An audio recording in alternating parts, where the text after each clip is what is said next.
All right, you guys. Well, I hope you enjoyed that article.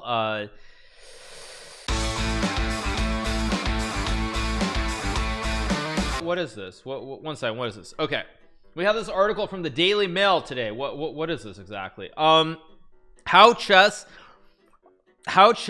can help you find a knight in shining armor. Check your dating history. Inspired by hit TV show The Queen's Gambit, psychotherapist Jenny Marriott says you can win in love using the board game's smartest tactics. British psychotherapist Jenny Marriott tells how chess can help in dating life. The Netflix success The Queen's Gambit has made chess accessible again. She says how sometimes women have to make a move in their romantic lives. Months later, why am I getting an ad? Months later, I can still see her jaw drop, her eyes widen with fear at the thought of being vulnerable to a stranger again. As Claire's therapist, I was discussing how a divorced woman could embrace dating again in her mid-50s. She had met a man but had no idea what to do next. What I told her came as a surprise. She should think of a chess move. I've found in my 16 years as a therapist that chess moves can be handy analogies to guide one through tricky matters of the heart. Today, love of chess is back in fashion. Netflix success The Queen's Gambit has made a game once reserved for male grandees sexy and accessible.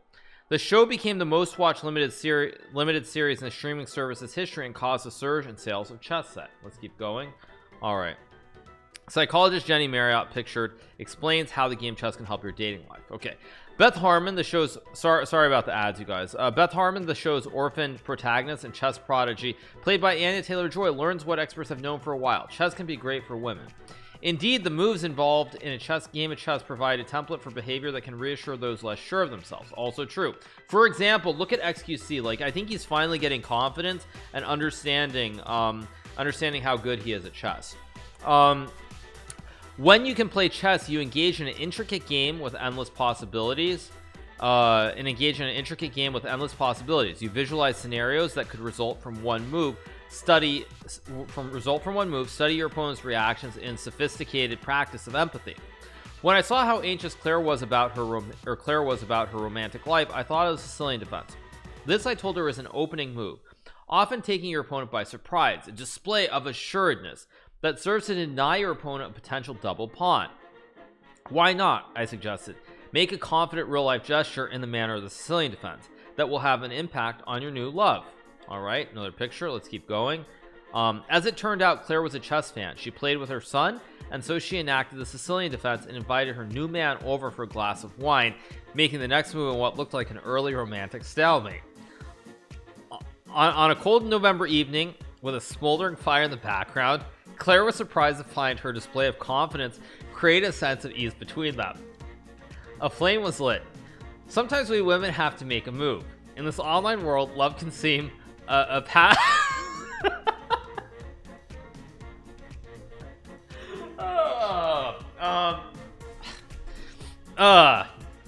In a move that can surprise, sometimes we women have to make a move. In this online world, love can seem a passive purchase. In that spirit, I encourage a reluctant client, Andrea, to keep her eyes open for love everywhere. Okay. She seemed to believe love could only come via a dating app. I told her to behave like the chess move en passant. This is a capture of an enemy pawn as it passes through the first square in a move that can surprise less experienced players. The same is true with relationships. I know women who met their partner just passing in a queue. I always encourage people to keep their eyes open for romance. It's not just chess analogies that have helped my clients, but playing too. I discovered the power of chess with my partner this summer. I first learned to play as a child. Men tell me that they love playing chess with women. It brings competition and intrigue to a date, with both parties needing to work out the next move. Chess also encourages you to appreciate another's position. Developing such empathy is vital in relationships. Playing chess helped one of my clients whose husband would not stop talking when they were with friends, stealing all attention. When they took up chess, he was not allowed to comment on her moves. In a tournament, this can lead to disqualification. This habit eventually influences daily behavior too. So if you're feeling overwhelmed,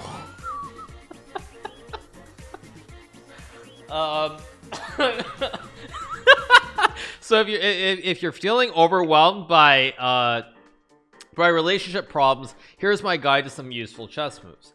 For all sparks, the Gambit. This move is about starting as you mean to go on or setting a new course. A gambit, from ancient Italian gambetto, meaning to trip, chess opening in which a player sacrifices a piece to get ahead.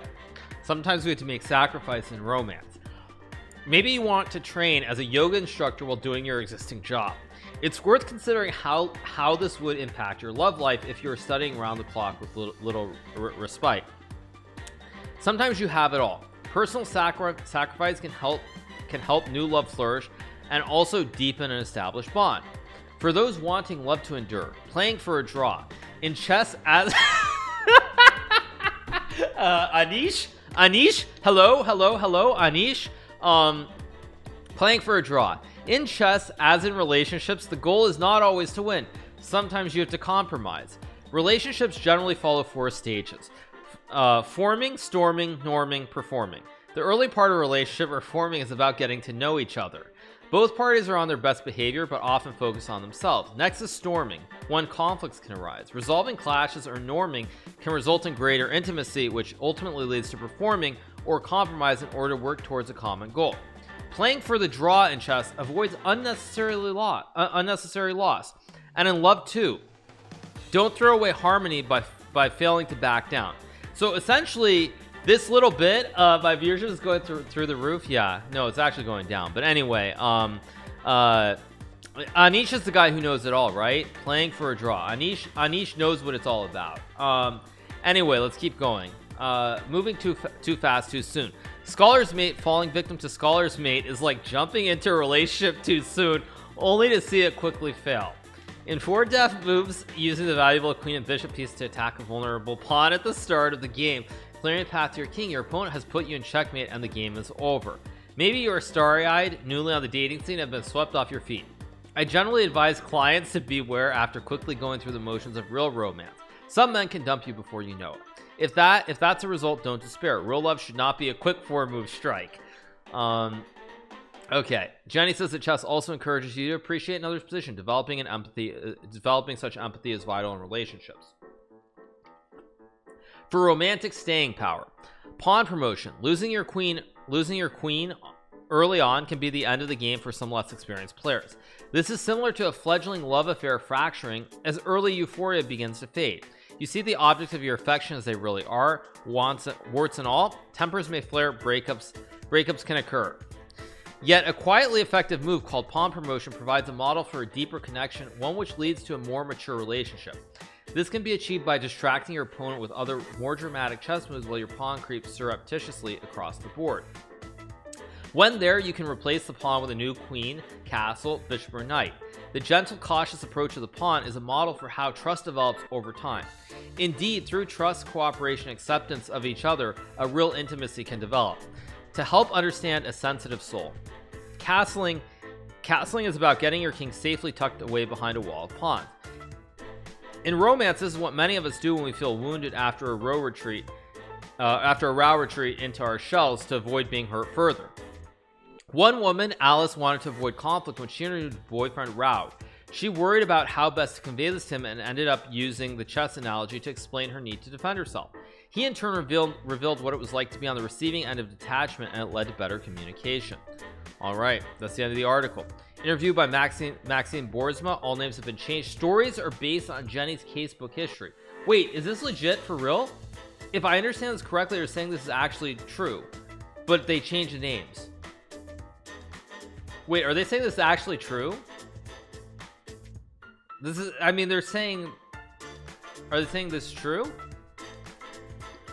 Okay, fair enough. Interesting article. All right, you guys. Well, I hope you enjoyed that article. Interesting stuff.